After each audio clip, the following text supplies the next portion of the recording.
월성 1호기 감사 결과가 발표될 예정입니다. 이에 여야가 촉각을 곤두세우고 있습니다.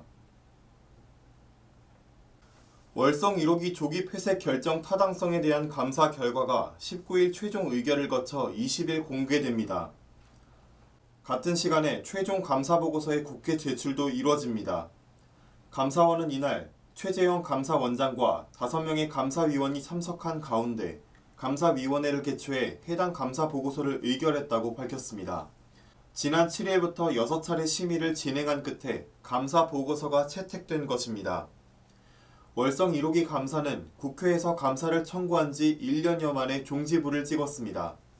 그간 월성 1호기 조기 폐쇄 후 타당성에 한정됐던 정치적 공방은 감사원의 중립성과 공정성으로 확전됐습니다.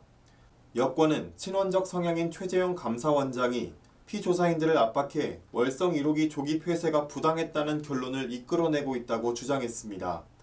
반면 야권은 청와대와 여당이 최 원장을 압박해 공정한 감사를 방해하고 있다고 비판했습니다. 15일 국감에서 최 원장은 외압은 일절 없었다면서 감사 결과의 정치적 판단은 들어가지 않았다고 강조했습니다.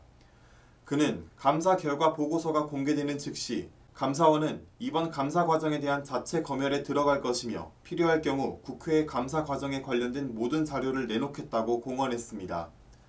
월성 1호기 감사 결과를 놓고 어떤 결과가 도출되든 후폭풍이 불가피한 상황에서 감사의 중립성과 공정성에 대해서는 의심하지 말라고 단호히 선을 그었습니다. 여야 정치권은 이번 감사 결과에 촉각을 곤두세우고 있습니다. 우선 원전 조기 폐쇄 결정의 타당성 자체를 정면 부인하지는 않을 것이란 관측이 우세합니다. 경제성 평가 과정에서 일부 문제는 있지만 경제성은 다양한 측면에서 평가할 수 있다는 점을 감안해 이를 조기 폐쇄의 타당성 문제까지 연결하지는 않을 것이란 분석입니다. 일부 언론은 월성 1호기 폐쇄 조치 당시 청와대 산업정책비서관 등을 포함해 산자부, 한수원 고위 관계자가 문책 대상에 포함됐다고 보도했습니다. 이 보도가 사실이라면 감사원이 이번 조기 폐쇄 결정 과정에서 청와대의 외압이 있었다는 결론을 낸 셈입니다. 감사원은 이에 감사 결과 보고서가 공개되기 전까지는 확정되지 않은 감사 결과에 대한 추측성 보도는 자제해 주시길 다시 한번 당부드린다고 밝혔습니다. 감사 과정에서 자료를 삭제하는 등 극렬히 저항한 산자부 공무원들에 대해서는 검찰 고발이나 징계 요구가 무더기로 이뤄질 수 있습니다. 감사원이 월성 1호기 폐쇄가 부당하다는 결론을 낼 수 있다는 관측이 힘을 얻기 시작하자 문재인 정부의 탈원전 정책을 지키기 위해 여당이 최재형 감사원장 흔들기에 나섰습니다.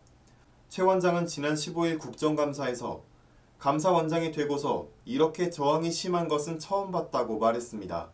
결과가 어떻게 나오든 정치적 후폭풍은 피할 수 없을 것으로 보입니다. 예상대로 톤 다운이 됐다면 야권에서 감사원이 여당의 정치적 압력에 굴복했다는 비판을 내놓을 것입니다. 만약 감사원이 예상을 깨고 월성 1호기 조기 폐쇄의 부당성을 지적할 경우 문재인 대통령이 추진하고 있는 탈원전 정책이 공격받을 수 있습니다. 감사원은 월성 1호기 감사와 탈원전 정책은 무관하다고 하고 있지만 야권은 이를 계기로 총공세에 나설 게 유력합니다. 여권의 최 원장에 대한 압박도 거세질 가능성이 높습니다. 이상 국민의 소리TV 임채환 기자였습니다.